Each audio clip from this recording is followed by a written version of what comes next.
Hello guys, so today it's another vlog, and today's vlog guys, we have a comparison camera again. So we know already 10 years ago in camera industry or photography industry, we know that these two brands always in in the market, like the Canon and also the Nikon. So these two big brands is always in the market, in the top of the market.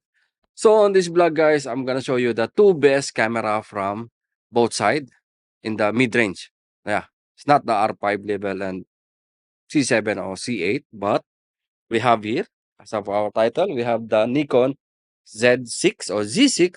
Z is called here Z6. Z6, oh, pangit.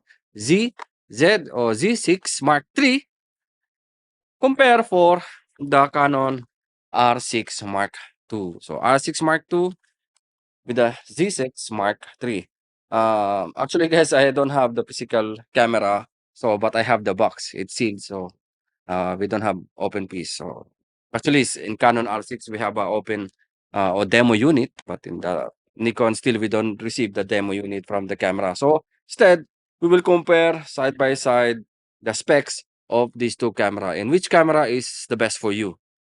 Either you go for Canon if you are Canon lovers, if you use a Canon since before, or if you are Canon fanatic, or if you are Nikon fanatic, it's up to you guys. But again, I'm gonna give you all the specs comparison between two best mid-range camera, semi-pro or pro mid-range camera. I don't know, but these two camera guys. So again, let's start the comparison. But again, before anything else, if you are new to my channel, please consider to subscribe and hit the notification bell so at least you'll be updated for all the videos that I will upload regarding photo, video, tutorial, and comparison. So yan guys, let's start first the Nikon Z6. So this is the Nikon Z6. This is announced last June 17, 2024. So it's totally new.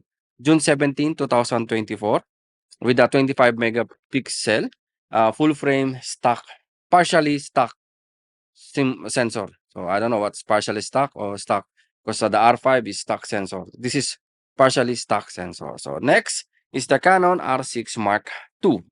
This announced last November 2 of 2022. Yeah, it's been 2 years now, almost 2 years, by the way. So let's take first the advantage of Z7 Z6 Mark III compared for the R6 Mark II. So first, okay, this is already the new sensor. It is a stock sensor. Yeah, they said it's partially stock sensor, but it's stock sensor. Viewfinder modification is 0.8 by 0.76. So I'm not sure if you are fan on that.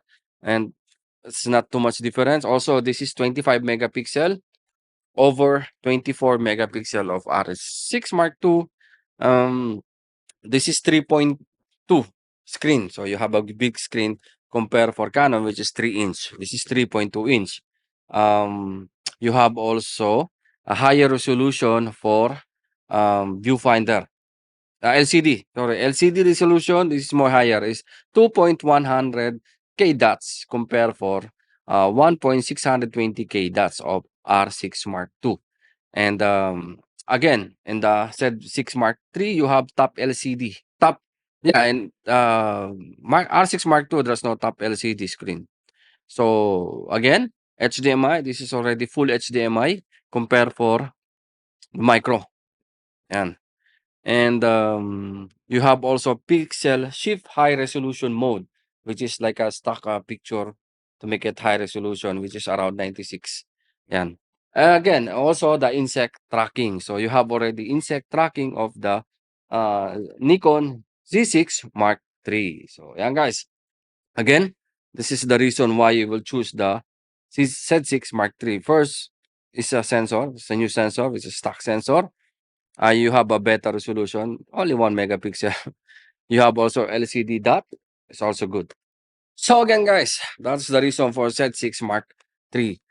Next is the R6 Mark II. So the reason why we will get the R6 Mark II compare for the Z6 first, you have already the anti-dust shutter mechanism. It's already in this camera. Lens breathing correction is also in this camera. Mm, Depends on the support lens of the camera. You have a good ISO range, which is 102.4 ISO. Number of focusing point, you have 4,897 focusing point for R6 Mark II compared for 273 of the Z6. A lot much. Continue shooting. This is 40 frames per second. Again, 40 frames per second burst mode, while 20 uh, frames per second on the Z6 Mark III. Battery life, again, you have 580 shots battery life compared for 380 shots battery life of um, Z6 Mark III. The weight, this is more lighter, 680 grams compared for 760 grams of the Z6. Focus stacking, you have already here, and uh, USB 3.2 Gen 2 already. This is Gen 1 for the USB. So yan guys, this is the advantage when taking the Canon compared for the Z6. Again, you have the anti-dust shutter mechanism, higher ISO, lens bleeding correction, continuous shooting burst mode is around 40 frames, and battery life. So, ayan, and the weight is more similar. But again, guys, they both share same spec or similarity. They have similarity regarding for the specs. So first, they're both video unlimited. So you can record unlimited video, but depends on your battery and also your memory card. But again, this is unlimited when you're recording a video. Next, you have wireless, Bluetooth connection. They both image stabilization, adjustable LCD. You had this is touchscreen, adjustable LCD, fully articulated. Again, fully articulated touchscreen. Again, you have also face detection. You have microphone port, headphone port. They both time lapse recording. Okay, focus bracketing and smartphone remote, UHS support, webcam function, anti-flicker, eye tracking and vehicle tracking both on this camera. So ayan guys, but again, this two camera, there's no built-in pop-up flash. So if you wish to have a built-in pop-up flash at camera, this camera is not for you guys. It's not a built-in pop-up flash. A built-in pop-up flash. But again, these two camera guys is amazing camera when you use in like events or wedding photography, even wildlife photography. This 40 megapixels, so it's very fast. So ayan guys, I think that's it for today's quick comparison between two cameras. So again, I will not share my thoughts regarding which camera you want.